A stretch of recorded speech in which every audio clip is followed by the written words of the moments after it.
Welcome to Conversations with Zi and Vindesh, a weekly discussion that explores common life challenges and offers practical solutions. Learn more at dharmamedia.com. That's DHARMA media.com. Hey, welcome back, everyone, to this week's edition of Conversations. Z, we're talking about entitlement. We're talking about drama. We're talking about a lack of personal responsibility. We see this on airplanes where people just pick fights, divert planes, force them to land, create security incidents, inconvenience 150 other passengers because someone bumped into them in the aisle or someone talked to them the wrong way. We see this at grocery stores where you've got a tiny grocery store and you've got someone walking in with a dog and there's a 12-foot leash and the leash is tripping people left and right. And not only that, but God forbid you say anything, then the person suddenly is up in arms. Oh my God, how dare you do this? Why are you assaulting me? Don't you see that I've got a support animal? So we see this drama. We see this sense of entitlement, the sense that the world has got to accommodate whatever I want. And as we were talking about this, you came up with a really good term. You called it being a petty dictator. We've got people who haven't really earned respect, haven't really earned any special accommodation, but somehow expect that the world is going to rearrange itself to meet whatever their particular need is. And it's a disease, maybe. Maybe that's the best way of putting it. It's something that's becoming more and more common. It's something that just gums up the general workings of society. Because if we're in a world with a lot of other people, we all have to get along. If everyone's demanding that everyone else do what they want, of course, things aren't going to function. And then it leads to escalation. So this is another part of what we talked about, Z, where if you're entitled, if you feel like you're right, if you feel like someone else owes you something, then you start to escalate. You start to get mad when people don't treat you the way that you want to be treated. And that leads to conflict. So at the very least, you're going to get angry. It's going to ruin your day. It could turn into something a lot worse. It could turn into some kind of violent physical confrontation.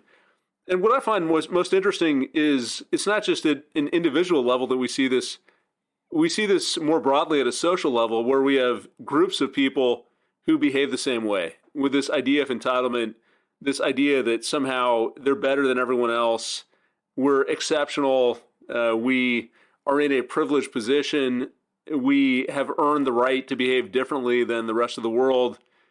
And therefore, we're going to do what we want to do, and whatever we do is right, and everyone else needs to fall in line. And that strategy can work if you've got some power. So if you've got some military superiority. But eventually, people are going to resent it. And that's going to lead to conflict and escalation. And I think geopolitically, we're seeing a lot of this. So for all those reasons, I think this idea of being a petty dictator is really an interesting one because it explains a lot of what we're seeing in terms of human behavior, but it can also give us a preview for what's to come. If we just extrapolate this and imagine a world where everyone expects that somehow the world is going to accommodate their wishes, we can see how that turns into a very unfriendly world, a world with a lot of conflict, a world with a lot of drama. And we start from a standpoint where we don't have real problems, or we've got very small problems, things that are very minor, and then they escalate and escalate because people look at it as an assault. So you're not respecting me, you're hurting my ego, you're hurting my feelings, and even though what happened might be trivial, I'm going to turn this into a major confrontation. And that's when things really start going awry.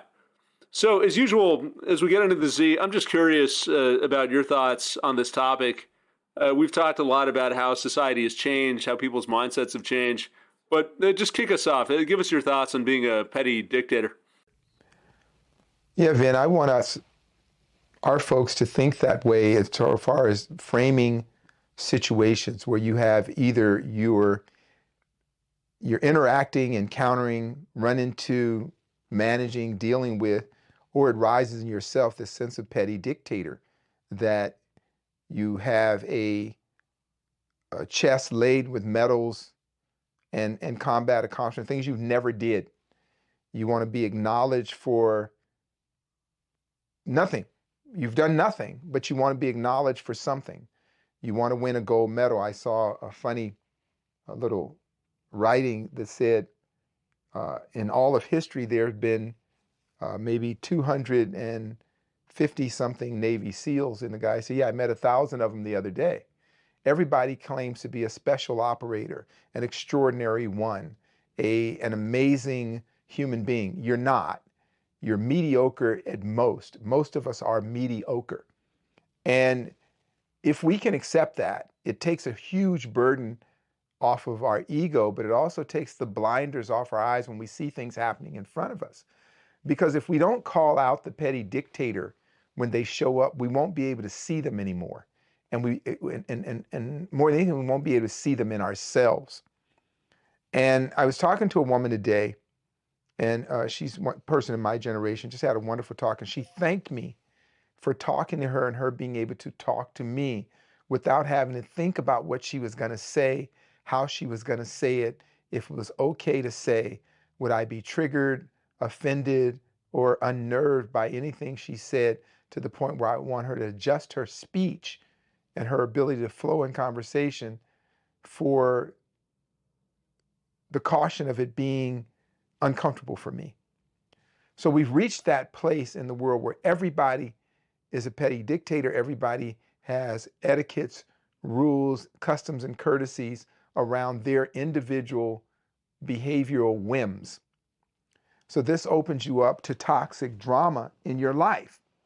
And I stress that by being able to see it first and point it out, it goes back to the basic identify, process, integrate. We now lived in a moment, a season that's an anomalous season in terms of human evolution, human progress. We are not progressing as a species. We are now at a point where people are very comfortable with robot companions. How did we get to that point? Because our interactions with human beings become less and less rewarding when we're a petty dictator. We can't find people that mold and shape and act the way we want at every moment. So we reject that. We seek to fulfill that through this kind of digital dimension of life. I was listening to one of the discussions as I'm studying internet and studying podcasting and so forth.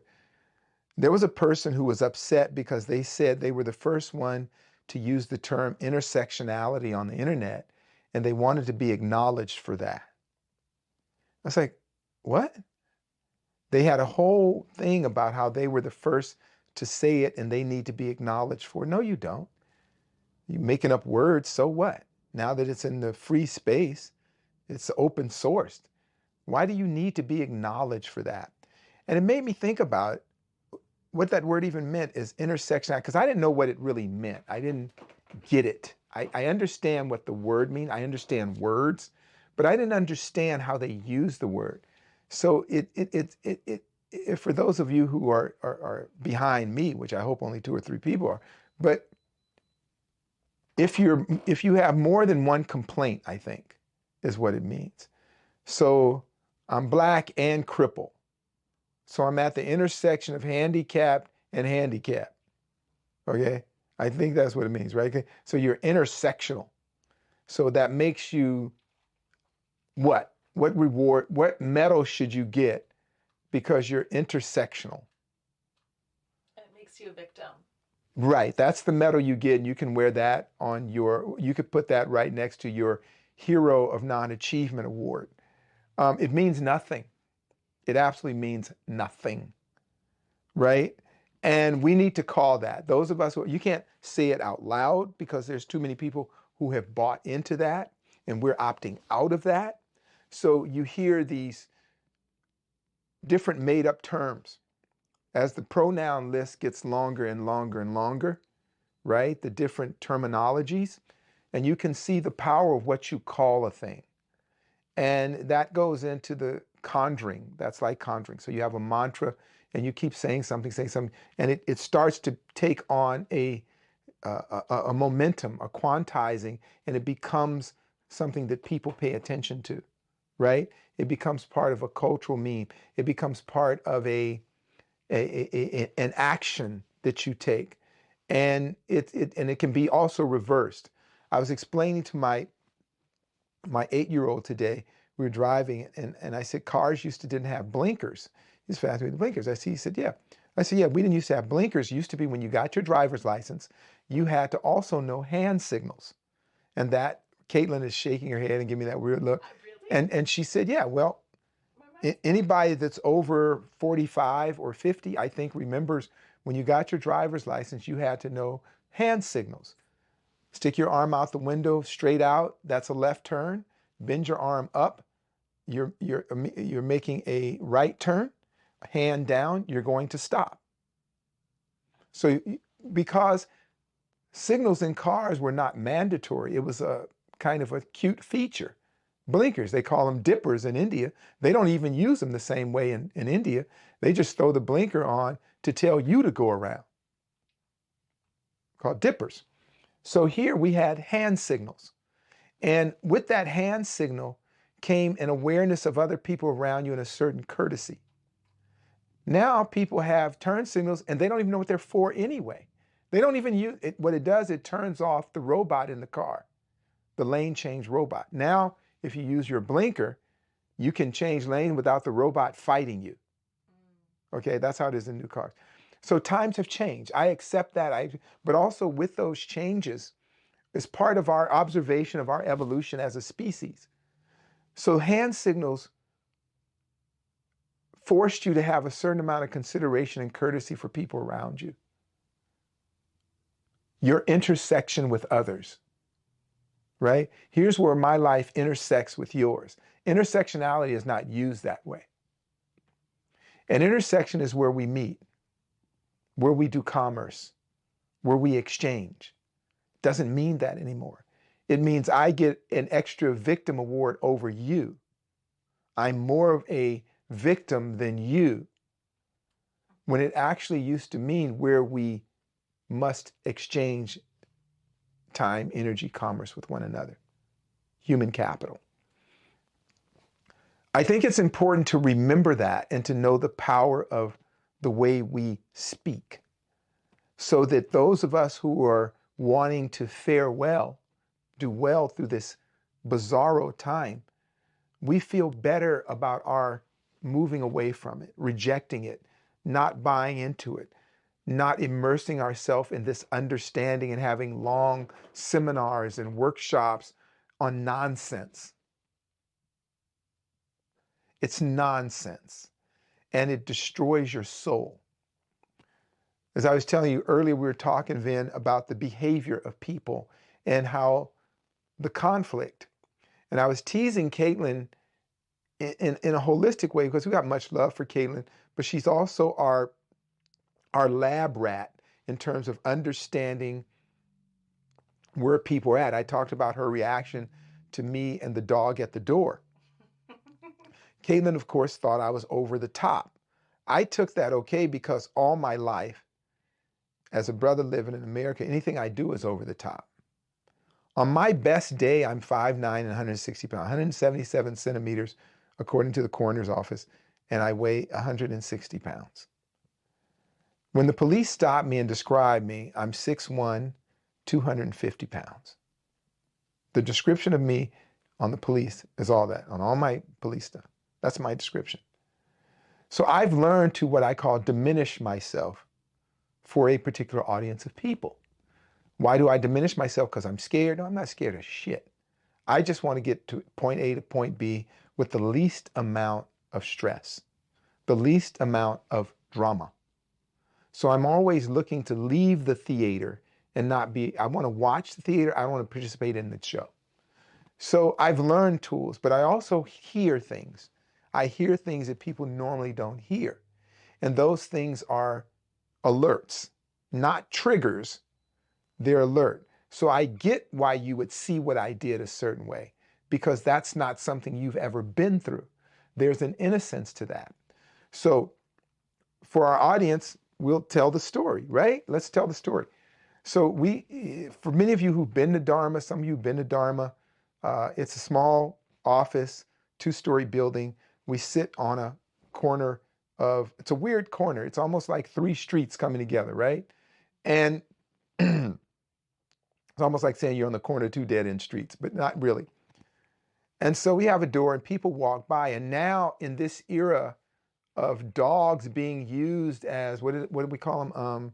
Support creatures or comfort animals? Yeah, Yep. comfort Okay. animals. So dogs aren't just dogs and pets in general. I think peacocks, monkeys, miniature horses, whatever it is, people see these things now as an extension of their fiefdom. There's something under the realm of their dictatorship, right? So all these petty dictators. So I'm sitting here, and on many occasions, people have brought their dog right to the front door where there's a little shade and let the dog shit or piss at my front door. There's a park. You say the park is what? 200 feet away? A block away. A block away. There's a park. There's an alley. There's all kinds of things. But for some reason, they'll bring the dog right to my front door and let it shit or piss. So I've learned in dealing with this era of people that anything that is not overly comforting, rewarding, accommodating is offensive, threatening, and a imposition on their life, right? So you have to learn how to navigate these people. So the woman is bringing a standard poodle, which is a big dog. And by the way, they're one of the most vicious dogs you can own. According to dogs, they're most likely to bite somebody, is a standard poodle, okay? We used to have a standard poodle in our neighborhood when I was a kid. His name was Jock. And every kid who grew up in that neighborhood has a scar on their leg or their back from Jock, right? That was his thing. He would go and take a piece of skin from you. Now you're good. I happened to beat the shit out of Jock with a baseball bat, so he never got me, okay? And my dog King took care of Jock. But that's another story for another episode. So anyway, she comes by with the standard poodle, and it starts sniffing around the door. So I'll be honest, Caitlin, you were right. I growled through the mailbox over and just, rrr. I just did that hoping the dog would go away. But because the dogs have been molested, abused, and mal-domesticated by humans, it didn't react to a normal threat signal that a dog would react to. It didn't react. It just never has seen a threat. Yeah. And so it just stood there like it was a complete dullard or idiot animal. And so then I opened the door and I made myself even smaller. I shrunk myself down. Hey, young lady, a Negro adjacent Caucasian lady, this is a business. Can you curb your animal? Whatever I said, right, Caitlin? And she immediately got offended. She got offended and explained, he's only sniffing and he has a right to, and I knew right there, okay, this is going off the handle. The police are going to be involved in a minute. It's going to be a whole YouTube thing. So I just said, never mind. But I was pissed, and I try not to be pissed off. But sometimes the weight of the world comes on you. You're trying to run a small business. You're trying to deal with all the issues, COVID, paying the rent, damage to the building, homelessness, customers coming on time, paying their bill, all the issues just come up at once. And this just becomes one more thing. One more thing. And so I told Caitlin, let me go online and order pet poison. That's what I said, right? I need to order pet poison. I need to order signs. I need to order other devices that I don't have to deal with these people. Because the lack of just the most basic fundamental efforts of human courtesy to not impose upon others your issues. I have owned pets before. I've owned guard dogs. I've had animals, working animals. And what I never did was impose my animals on other people. I've never done that. But we live in a different world where the petty dictator will impose their reign upon anyone within range of their imminence is around. So I buy the basically it's cayenne pepper. You have to spray it around your property so the dogs don't like the smell. Then I have a buzzer that you can set to make an irritating noise whenever the dogs come in. And only monkeys, dogs, and rats can hear it. But for some reason, Caitlin can hear it clearly. I don't know why. I've adjusted it. She claims she has on headphones. She's running around with earmuffs like she's an Eskimo because Caitlin has either rat or monkey hearing. No, don't blame it on the Eskimos. It's the thing says on the back, set it for dog, rat, monkey. Okay, so it's set for that. Caitlin's irritated by it, but I think it's more that she's an ally and she's a little bit sympathetic to this petty dictator. No, that's my suspicion. I can hear it and it's really annoying. Yeah, I have excellent hearing and I can't hear, or I enjoy the noise it makes. I enjoy seeing these dogs run into the street. I love it. It's just a moment of just base joy, right? Just adolescent, teenage boy. This is great. Now the dogs walk by, they hear the thing, and they dart into the street. Now I'm noticing fewer and fewer dogs coming by here just in a day. I noticed fewer and fewer people. That's great. I love it. If they should have an appointment or see us online, it's great. They don't need to come out. And so I've had to take an extraordinary act because the petty dictators are consuming our air. So we go to the store today. I'm in Rainbow Acres. We're talking about that. And this guy, this construction worker, contractor guy, and his buddy were buying foods.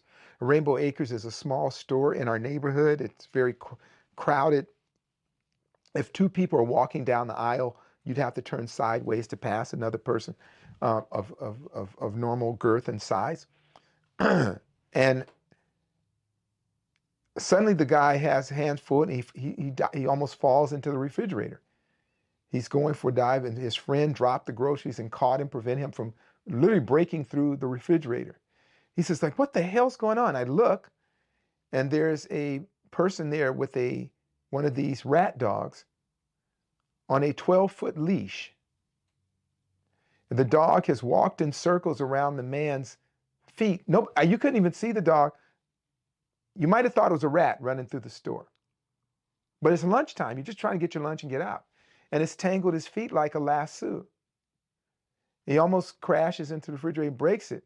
The person with the leash never looked once to apologize, never made a correction, never did any of that. So he's unraveling stuff. He says, man, I should stomp that dog. And he looks at me to wonder if I'm one of these kind of people that's offended, triggered, or needs a trigger warning, whatever this, I don't know what you call this thing. I guess it'll have a name pretty soon. And I said, bro, it's okay. I back you 100%. If you need a character witness, I saw everything. The dog attacked you. The woman attacked you. That's what I'll say. I'm on your side. And he just said, man, thank you, man. Can I buy you lunch?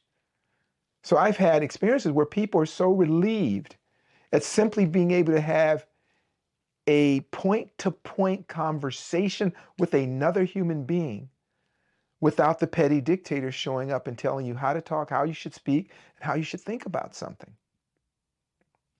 And for those of us who are opting out, I'll say to you what I said to a woman I was talking to today.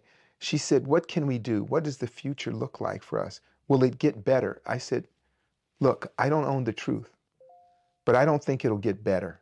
I think it'll have to die off. It'll have to reach a point of unsustainability, which we're seeing. It's getting there. And those of us who think alike will have to mingle together, interact with each other, cooperate with each other, and create our own kind of underground railroad to manage through this time. Because the thinking is so bizarre. What is a good word? It's beyond bizarre that we're going to have to think about combining resources, information so that we can have think tanks of how to deal with this. You see, politics are gone. Politics is now used for the most divisive methods, right? We were talking about beef and things like that. The meat industry is now a complete monopoly. Somebody thought that was a good idea, that to allow them to be monopolies. That now that the food is poisoned, they're simply masking the poison with more forever chemicals and still selling the meat. So the old ranchers and farmers are going out of business, even though they kind of set themselves up for their own demise by being in bed with these people. Now the chickens have come home to roost, and they're having these corporate ranches, and the food is bad. The price, they control the pricing, and these other people are now out of legacy ranches are dying off to corporate ranches. We see where it's headed.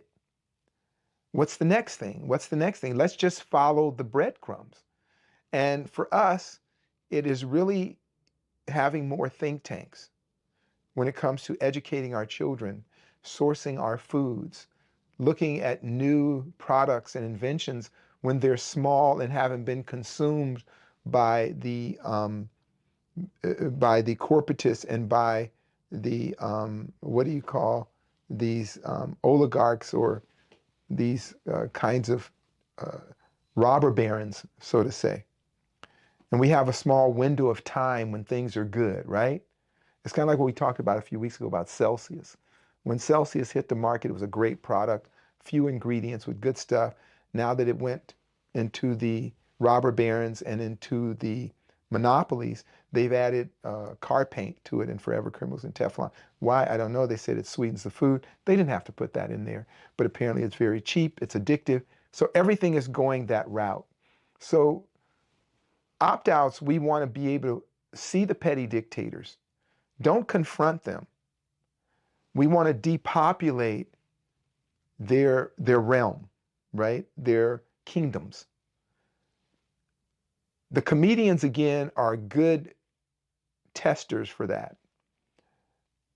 I guess Chris Rock did a comedy show and talked about the issue with Will Smith.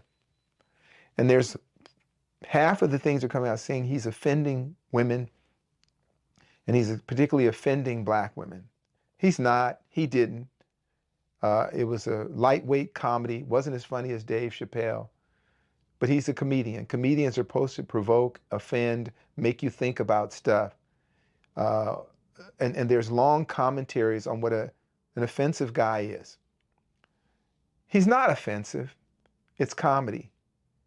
And the reason that this is being put out there is because the same kind of mindset of co-opting the thinking and the deductive reasoning abilities of the average one of us. And it's a trend. It's a trend. It's a de-evolution of the mind. Think for yourself.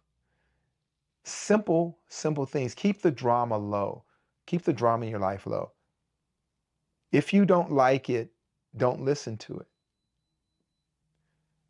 You should not be offended by anything. Because in order to be offended, you have to give agency of yourself away to the so-called offender. If it is not a threat upon your life and limb, it is not an offense. When you think about in the legal idea of an offender, somebody came to you and attacked you or your property, right? That's somebody offending you. And then so you rally a defense, either a physical defense or a legal defense, to kind of reacquire whatever was taken from you, right? So if it isn't all that, it's just drama. How about get on the airplane, put your headphones on, sit down, let it take off and land? How about that? Might not be the most comfortable ride, but it's transportation and gets you there at 600 miles an hour. Don't ask for more. Then you won't be offended. You don't demand things of people because you're there. If you meet people like that, do your best to avoid them and be careful because it could start right under your own roof. Stop being offended by people. Most people aren't sitting around thinking about ways of getting under your skin. Most people are just living life, but there are people, and there is a segment of the population, the petty dictators, which want to impose upon you their pettiness. They will probably have a dog or something with a label. They'll probably have a title for their mental illness. You know, I'm on the spectrum of slipty-sloptyism, and I need to be medicated. So I may kick you in the nuts or spit in your face, but please understand, I have to do that to you because I'm on the spectrum. No, I'm gonna beat your ass if you don't bother me. Let's just leave each other. Matter of fact, why don't you stay in the house if whatever mental issue you have doesn't allow you to regulate your desire to kick somebody in the nuts? Because sometimes I just want to kick somebody in the nuts. Sometimes I just want to walk down the street and rob random people. There's a lot of stuff that goes through my head that hey, you know what? I could just vent, but I don't because I'm polite and considerate. And we live in a civilized world that we should cohabitate and interact with each other and not offend others so that we can go from point to point unmolested. So there's no pill, there's no title, there's no label. We're not interesting, no matter how you dye your hair or flip your eyebrows or whatever. You're not interesting. Your sex life is only interesting to you and who you're having sex with. So we don't need a political movement around it. We don't need to have social statements or long discussions, which again, they are bullshit. If you listen to some of these discussions with a clear head and a little bit of academic leaning, just a small smidgen of intelligence, a lot of this stuff is flim-flam, scam. And in order to be under the reign of a petty dictator, you have to buy into what they're saying. Don't buy it. You follow me, Vin? Yeah, I'm thinking about the Chris Rock special that you mentioned. He actually had some words about what we're talking about right now. He said that he went on this whole rant about how people say words offend. And he was like, the only people who say that words are offensive are people who've never been punched in the face. Which is exactly what you're getting at, that we're dealing with threats that aren't real threats. We're dealing with issues in our mind that aren't real issues. And it becomes habit. I think that's the worst part of it, Z. I don't even know if the people who behave this way believe what they're saying, or they're just so wrapped up in it that they've got to turn ordinary situations into an existential crisis. I always look at my kids as examples because I feel like a lot of what kids do, adults do the same thing. I mean, kids just do it without the filters and the restrictions because they don't have the same level of social awareness, or they don't necessarily care what someone else is going to say.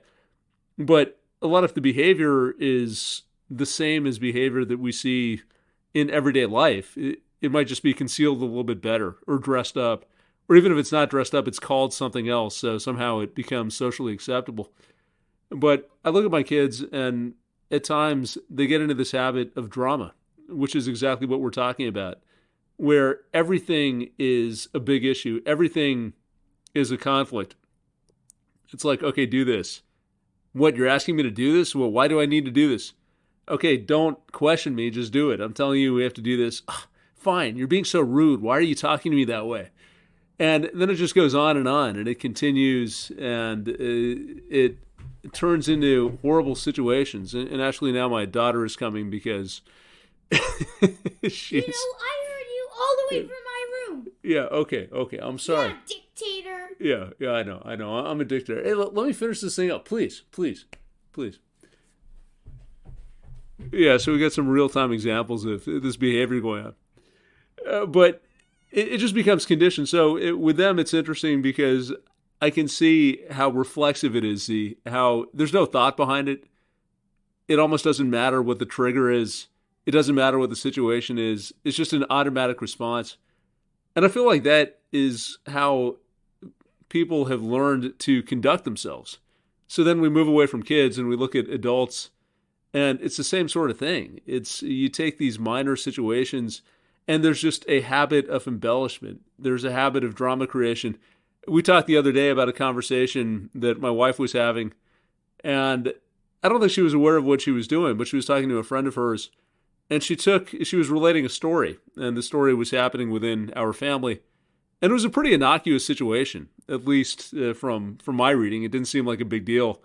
But she was talking about someone in the family, and she was saying, this person was furious. They were furious at me. And I was like, that didn't happen at all. They weren't furious. They just expressed a point of view. But maybe it's for the shock value. Maybe it's because you want to be interesting when you're having a conversation with your friend. Maybe it's because you're so used to seeing the world that way that instead of things being on this nice even keel, we're oscillating between extremes where things are either terrific or they're terrible, and we catastrophize ordinary situations. But it's bizarre. And maybe the most bizarre part to me, Z, is you get into this petty dictator behavior. It's kind of like you don't even know what's real anymore. You in your own mind can't even tell. So I'm curious what you think about this, because when I deal with people in my life and I see all of the drama and the hysteria, sometimes I'll call people on it and I'll be like, I don't even think you believe what you're saying. Just be real. Just tell me what you actually feel. Like, why are you going down this route? And then that leads to more drama. Oh, what? You don't think I'm telling the truth? You don't listen to me? You can't relate to me? And my conclusion on this is that it's very hard to step away. And maybe we've just lost touch with the fact that we're even doing this. So it's like a lot of the other issues that we talk about in our modern society, the entitlement, the anxiety. It becomes so familiar that it's just how we roll. You know, like we don't know anything else. We don't have another example for how to behave. We don't see anything wrong with this. This is just how we conduct ourselves. And then, of course, that becomes dangerous because once you don't see an alternative, then you're trapped. You're stuck in this little box. I call it an invisible cage. So we're stuck in a cage. We can only operate in a certain area or a certain pattern of behavior. But it's invisible because we don't even realize that. You know, we think we're free. But as you're saying, Z, we're slaves. We're either slaves because we are the petty dictators and we have to turn everything into some huge crisis. Or maybe it's the other side. You know, it's like the person that you ran into in the store who was dealing with the dog who feels like they have to accommodate. And you just walk around mad all the time because you're just dealing with shit that's so ridiculous.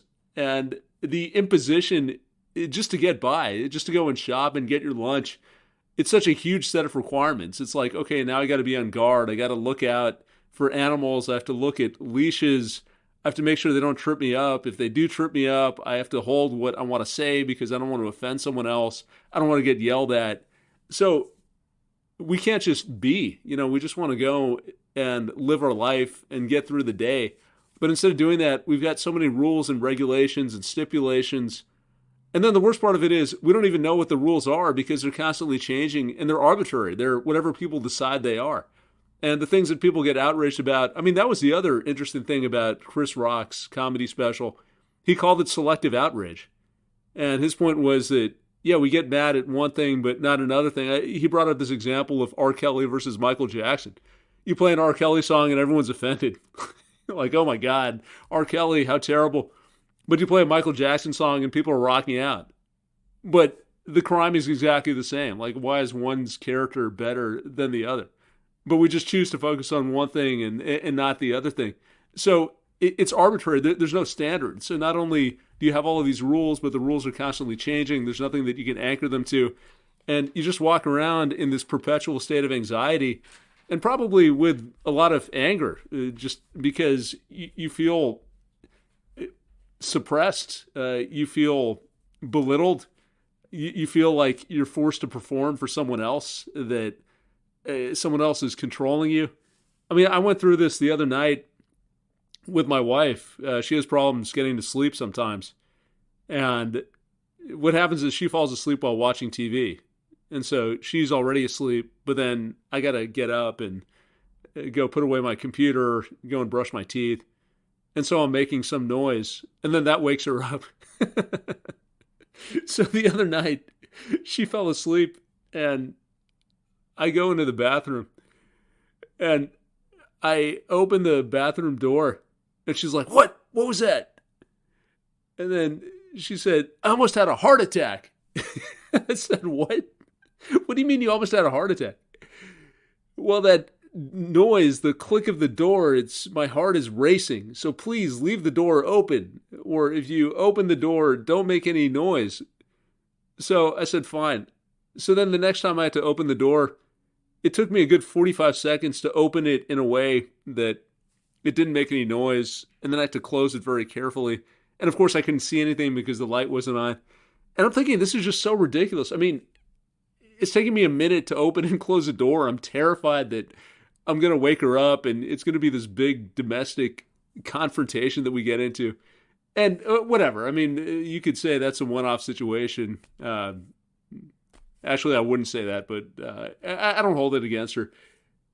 She wants to get to sleep. She's anxious about getting to sleep. But you compound that by 10,000. So you think about all those rules you have with your spouse, all of the rules you have at work about what you can say, what you can't say, all the rules you have in society, who you might offend.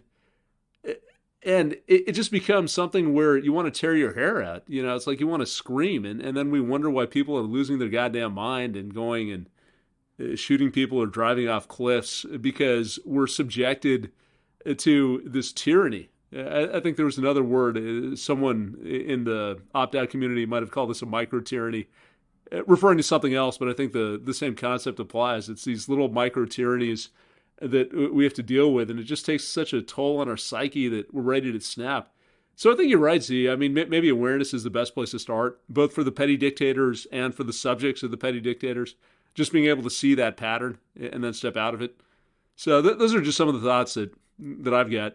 Yeah, Vin, you hit on so much stuff, and I was going to interrupt you, and I try not to do that so I can keep a train of thought. I'm going to try and follow up on what you're saying for those opt-outs, is that there is like the existential effects of the petty dictator syndrome, and then there's the internal part that is just as bad, like talking about your wife about sleep. And then I want you to warn her that the longer you stay in a state of anxiety, the more sleep you use, the more you're a candidate for dementia, Parkinson's, and Alzheimer's. So one of the best ways of getting sleep, I found, because I tend to be a light sleeper.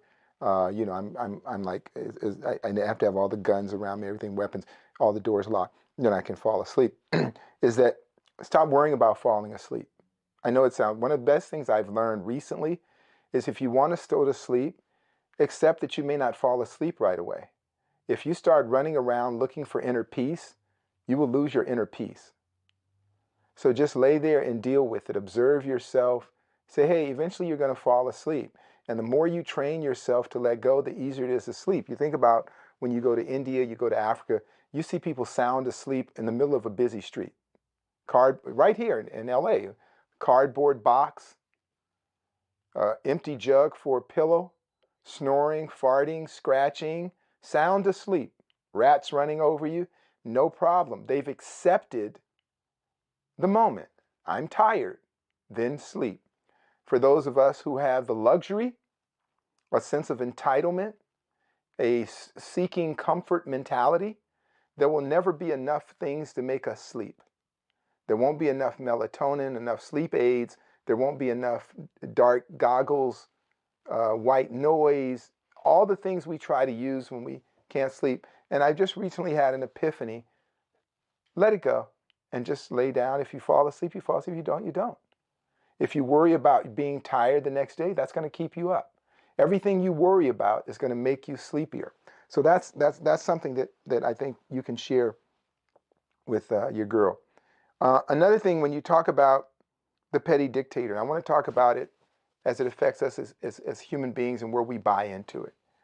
North Korea has the guy Kim Jong-un, right? He's no threat to the United States. He's no threat to anybody. He is no threat to anybody. So every now and then he'll shoot a missile, or they call saber rattling. And the only reason people react to that is because some part of us has a fondness for a petty dictator. Inside, there's something about us that likes that guy. Leaders here the same way. We have the generals that will react. Yeah, Kim did this, and we're going to send a stern warning to da da da da. And what I see in this whole scenario, you think about the world. America has no enemies except the people it provokes into being the enemy. Then when you talk of who is America, is it you and I don't know, is it the patriot, the non-patriot? What is a patriot, right? When you start really breaking this stuff down, you start to see the illusions that create a petty dictator. You believe yourself to be something you are not. And we want to diminish that. It's the opposite of the grandizing of the ego. It is the diminishing and the crushing of the ego. When you listen to some of these comedians and you hear people offended, the minute you try to understand their offense, you're buying into the petty dictator. They're comedians. They tell jokes. They say crazy things. You can like it or not like it. It is that simple. There's no drama that comes with it. You can add your own drama and buy into it. Something that the fella said that was really good, he talked about selective outrage.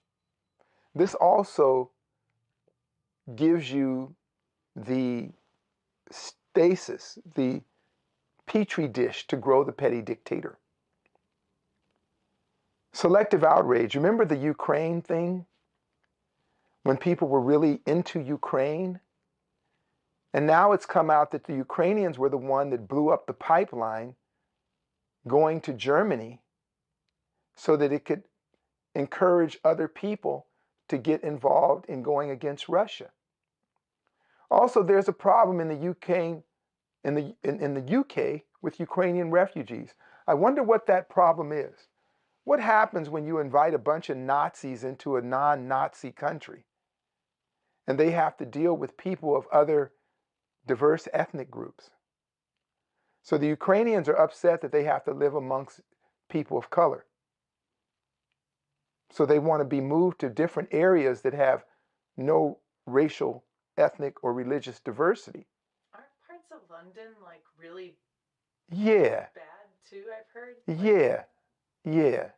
But they don't want to be around different people. What about when they were leaving and they were mistreating the people who were non-white Ukrainians? Was that not a signal that maybe the resources of your country would be better spent on healthcare here, improving the quality of the nation, as opposed to going out and being a petty potentate or dictator around the world, rattling sabers, wasting your national resources? Is there not an economic crisis in the United States, an education crisis that could use a few $1 million? With the money going to these failed dictators, these failed causes, the U.S. could resolve all of its problems and improve the standard of living of the people in the U.S. 100%. Every citizen, every 300 million people in the United States, life could be improved if the resources that their taxes have provided were not sent to petty dictators. But because we admire the petty dictator, and then on an internal level, we see ourselves that way, how we interact with each other. I need to let you know how I feel. Why? I don't need to know how you feel, because that'll change tomorrow. And you're not my intimate partner. So how about we just work on what we're working on? How about we support common goals and objectives? How about the people that live under your roof, you subject them to less drama in order to worship at the throne of the petty dictator? How about take them through less drama? How about show gratitude that somebody wants to put up with you? How about every day show gratitude that the person in front of you, the people across from you, are glad to see you? And then you can reduce that dramatic hunger, that need to be acknowledged, saluted, medaled, talked about, grandized for something you didn't do. Compare yourself to great people that forwarded humanity and see where you stand. See where you stand in the line of inventors, innovators, artists. Where do you rank? Caitlin says she's number one. In her, yeah, in Caitlin. So in Caitlin, she's number one, and she requires a tax and everything else. And see, what I like about what Caitlin said, as funny as it is, I think that's a good exercise. In my world, I'm number one, but I live in many worlds, and that's a good way to be. And that's about being confident and showing devotion for who you are and what you have, because you should love yourself. You should think highly of yourself. Self-esteem means esteem yourself, so nobody can give it or take it away from you. So that was funny and real, what Caitlin just said. Caitlin said, she's number one. I'm number one. Muhammad Ali was the greatest, and he became the greatest in many other worlds. I said that we're working on Dharma Media so I could make enough money to buy a place. I'm going to call it what? Zealand. New Zealand. New Zealand, That's right. New Zealand. And all the opt-outs will be welcome to New Zealand. And I won't require a whole lot of worship and stuff like that. Everybody knows me, but it'll be a fun place to be. It'll be called New Zealand, okay? And all of us want to explore the petty dictator. Do you have to be acknowledged everywhere you go? It's like you used to hear these horrible ghetto stories about someone disrespected me, so I shot them. But again, it's selective outrage. It depends on who disrespects you and how powerful they are. Seems like if the judicial system disrespects you, or if the medical system, you don't do anything about it. But if your buddy disrespects you, you shoot his, blow his brains out. How about the boss at work? Disrespect you all you want, as long as he's cutting the check. So now you're a prostitute. That's okay, just acknowledge. I'm a whore for my job. And then you understand. So the more that we have that understanding, the more that we can manage the petty dictator tendency. The more that we do that, then we can reduce the dramatic imprint in our life. The drama takes away from your life. Life is simple and mundane. The greatest type of happiness is contentment. It's not over the top. It's not more. One of the most wonderful gifts at the end of the day one can receive as a human being is that you finish your day and all your loved ones are healthy and well and with you. You think about some of the social ills going around, like we have issues with policing. And you start listening to this crap and you hear all these police talking about, I was afraid, I was fearful for my life, I was really afraid. Can you imagine a firefighter saying, I was really afraid of fire? I was really afraid, it was warm, the sparks were going over, I was so afraid. So maybe you shouldn't have that job.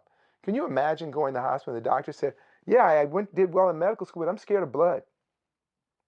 I'm kind of grossed out by blood. You shouldn't do that job. So when you hear these kind of things on policing where they're fear their life, if you're afraid of something, go in the opposite direction. Like the crows on the pole today. When that lightning or spark hit that crow and knocked his ass out, the crows didn't go over there in mass and jump on that crow and sit on his neck. They went the other way to observe what the hell's going on there. I don't want that to be my fate. Crows are smarter than people, apparently. So let's have a sensical approach. I'm very careful about saying common sense because I believe that common sense died around 1995. And what arose in its place was what's known as extraordinary sensibilities. So if you look both ways before you cross the street, you're an extraordinary person nowadays. It used to be, they used to have kids' songs that said, look both ways before you cross the street. Check around, don't get hit by a train. People are now getting hit by trains. That's how bad it is. So common sense isn't common. It's extraordinary sensibilities.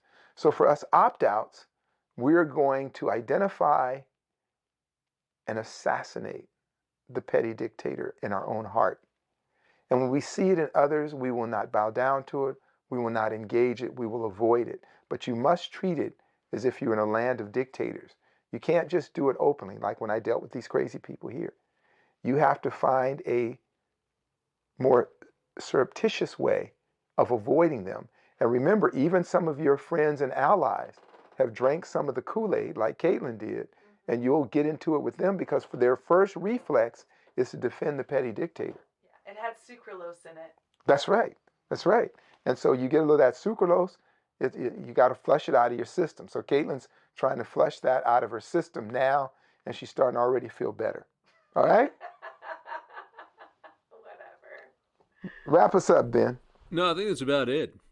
Get rid of the petty dictator, assassinate the petty dictator. Z, you were talking about how sometimes you feel like you just got to take some people out to feel calm. So maybe you can start with the petty dictator. That would be good for you. It would be good for all of us. No, I like that. I like that. I mean, I think out of what you said that really resonated is probably what Caitlin said, and just this holding these two different ideas in our mind at the same time. One is, I'm really important. I'm the king of my world. But at the same time, there are a lot of other worlds. And maybe that becomes hard for people at times. I don't know if it was Einstein, someone who said that holding two contradictory ideas at the same time is a mark of genius. But let's be that genius and recognize that there are different perspectives. So, of course, we care about ourselves. We care about our families, our loved ones. That's our priority. At the same time, we have to recognize that everyone else feels the same way about their own. And if we can keep those two ideas in mind, I think it makes it a lot easier. We become a lot more effective just at navigating the world, relating to other people, managing our blood pressure. So that's all I got, Z. Yeah, and as we go, Vin, I want to compliment you on the progress you're making with Lion with the Mic. Just a beautiful project, everybody. Please keep up with Vin's trajectory as an artist, as a spoken word talent. It's really a good thing he's doing. And I hope that all of you out there that have things that you believe in and enjoy, that you take time in the garden of the self to nurture that.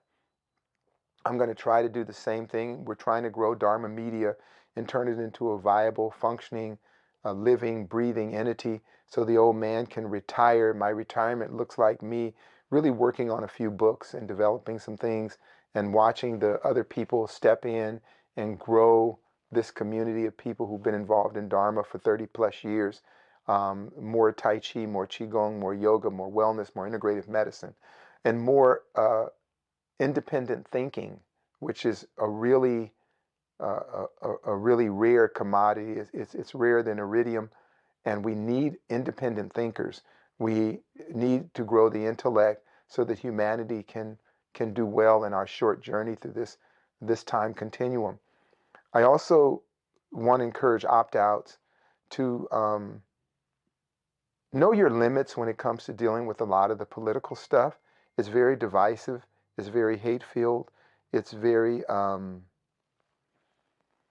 unproductive.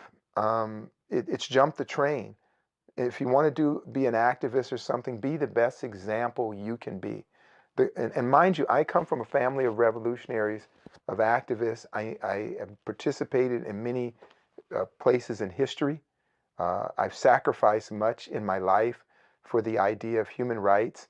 And I'd like to tell you, from that end of the struggle, we lost the war. We lost. And that doesn't mean that there isn't other frontiers. But now we have to regroup and figure out what is the best way to advance and forward the human condition. And what I found is just by being the best person you can be in your short life and being a beacon for others, that's the best proselytizing you can do. And that's it for there. I hope you guys check in with us. Check in, say hi to everybody, and love you much. Bye-bye. If you enjoyed the show, please consider leaving us a review on Podbean, iTunes, or your favorite podcasting app. Each 5-star review helps us bring you more unique and insightful content. Learn more at dharmamedia.com. Peace.